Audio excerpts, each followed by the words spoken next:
दोस्तों, जो व्यक्ति विपरीत परिस्थिति में भी गर्म नहीं होता है, ठंडा रहता है, वह अपनी लाइफ में हर वो चीज कर सकता है जो वह करना चाहता है। लेकिन जो व्यक्ति कांच के टुकड़े की तरह गर्म होता है, उसका कोई मोल नहीं होता। गुस्सा करते हैं, आग बबूला हो जाते हैं, चिल्लाते हैं। ये वही गुण है जो कांच के उस टुकड़ों में होता है। जो हीरा तो हर परिस्थिति में चमकता ही रहता है और ठंडा रहता है। इसलिए अपने दिमाग को ठंडा रखिए, शांति से काम कीजिए। अपने अंदर के हीरे की पहचान आपको खुद करनी होगी और आपको हीरा बनना होगा, न कि कांच। वह टुकड़ा जो सिर्फ हीरा जैसा दिखता है लेकिन हीरा होता नहीं है, क्योंकि अब आप जानते ही हैं कि असली हीरे की पहचान क्या है। इस चीज को समझने के लिए हम अकबर बीरबल की कहानी सुनते हैं, असली हीरे की पहचान। दोस्तों, इस चैनल को सब्सक्राइब नहीं किए हैं तो चैनल को लाइक सब्सक्राइब जरूर कर ले। चलिए कहानी की ओर बढ़ते हैं। अकबर अक्सर अपनी महल के बाहर दरबार लगाया करते थे, जहां वे अपने प्रजा की बातों को गंभीरता से सुनते थे और उनकी समस्याओं को सुलझाते भी थे। एक दिन उस राज्य में एक व्यक्ति अपने हाथ में एक हीरा और एक कांच का टुकड़ा लेकर पहुंचता है। देखने में कांच का वह टुकड़ा हीरे के समान ही प्रतीत होता था। यह कहना गलत नहीं होगा कि कोई भी व्यक्ति दोनों को देखकर धोखा खा जाए और दोनों में अंतर ही न कर पाएगा। वह व्यक्ति राज दरबार में पहुंचा और उसने भरी सभा में राजा अकबर को चुनौती देते हुए कहा, राजन, मेरे एक हाथ में एक बहुमूल्य हीरा है और एक में कांच का टुकड़ा। मैं इन दोनों को इस मेज पर रखता हूँ। आपके इस राज्य में उपस्थित व्यक्तियों को इन दोनों की पहचान करने को कहे कि इनमें से कौन सा हीरा है और कौन सा कांच का टुकड़ा। तब मैं यह बहुमूल्य हीरा आपकी तिजोरी का शोभा बढ़ा सकती है।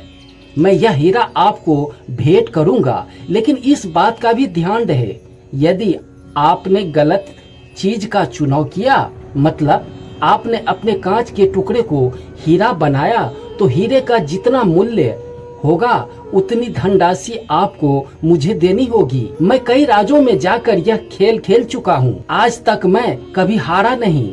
राजा ने उस व्यक्ति की बात मान ली और अपने सभी मंत्री से कहा कि वे असली हीरों की पहचान करें। सभी मंत्री एक एक करके उस मेज के पास पहुँचे जहाँ हीरा और कांच का टुकड़ा रखा हुआ था। देखने में दोनों में कोई अंतर नहीं था। कोई भी मंत्री असली हीरे की पहचान नहीं कर पाया और उन सब के मन में यही डर था, यदि वे कांच के टुकड़े को असली हीरा बता दे, तब राजा को उस हीरे के मूल्य की राशि भुगतान करनी होगी। किसी को समझ में नहीं आ रहा था कि क्या किया जाए। एक तरफ तो राजा की हार हो रही थी, राजा भी समझ नहीं पा रहे थे। तभी राज दरबार में उपस्थित प्रजा समूह में से एक आवाज आई, राजन, कृपया मुझे भी प्रयास करने दे। आवाज बीरबल की थी। सबको लगा कि इतने बुद्धिमान मंत्री से कुछ नहीं हुआ तो बीरबल क्या कर लेगा, लेकिन राजा के पास और कोई रास्ता भी नहीं था। बीरबल सहसम्मान उस मेज के पास गए। उसने दोनों वस्तुओं को छुआ और एक झटके में बता दिया कि कौन सा असली हीरा है और कौन सा कांच। बीरबल ने असली हीरे की पहचान तो कर ली, वह व्यक्ति भी चौंक गया जो कि इस शर्त के साथ हीरा लेकर आया था। अब हीरे को तिजोरी में रखने की तैयारी शुरू होने लगी। बीरबल की जय जयकार होने लगी। इसी बीच राजा अकबर ने बीरबल के पास पहुंचे और उसने पूछा कि बीरबल, तुम इस एक झटके में असली हीरे की पहचान कैसे कर ली? तब बीरबल ने बोला, राजन, जब मैंने दोनों को छुआ तो इतनी धूप में भी हीरा बहुत ठंडा था और कांच, वह टुकड़ा धूप में तप रहा था और बहुत गर्म भी हो गया था। सभी मंत्री ने बस दोनों की चमक देखी, लेकिन उन्होंने असली हीरे का गुण नहीं देखा। असली हीरा का हर परिस्थिति में ठंडा होता है। अकबर को अपना उत्तर मिल गया और बीरबल को शाबाशी दिया। दोस्तों, इस छोटी सी प्रेरणा हिंदी कहानी में हमें यह सीख मिलती है कि हर व्यक्ति में दो तरह की गुण पाई जाती है, ठीक उस हीरे की तरह और कांच के उस टुकड़े की तरह जो कि व्यक्ति को विपरीत परिस्थिति में भी गर्म नहीं हुआ, ठंडा रहा। वह अपनी लाइफ में हर वो चीज कर सकता है जो वह करना चाहता है। लेकिन जो व्यक्ति कांच के टुकड़े की तरह गर्म रहता है उसका कोई मोल नहीं होता।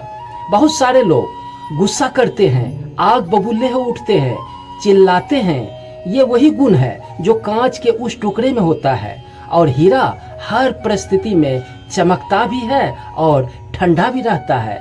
इसलिए अपने दिमाग को ठंडा रखिए, शांति से काम कीजिए और अपने अंदर के हीरे की पहचान आपको खुद करनी पड़ेगी और आपको हीरा बनना होगा, न कि कांच का टुकड़ा जो सिर्फ हीरे जैसे दिखता है लेकिन हीरा नहीं होता। क्योंकि अब आप जानते ही हैं कि असली हीरे की पहचान क्या होती है। दोस्तों, ये कहानी अच्छी लगी हो तो चैनल को लाइक सब्सक्राइब जरूर कर ले।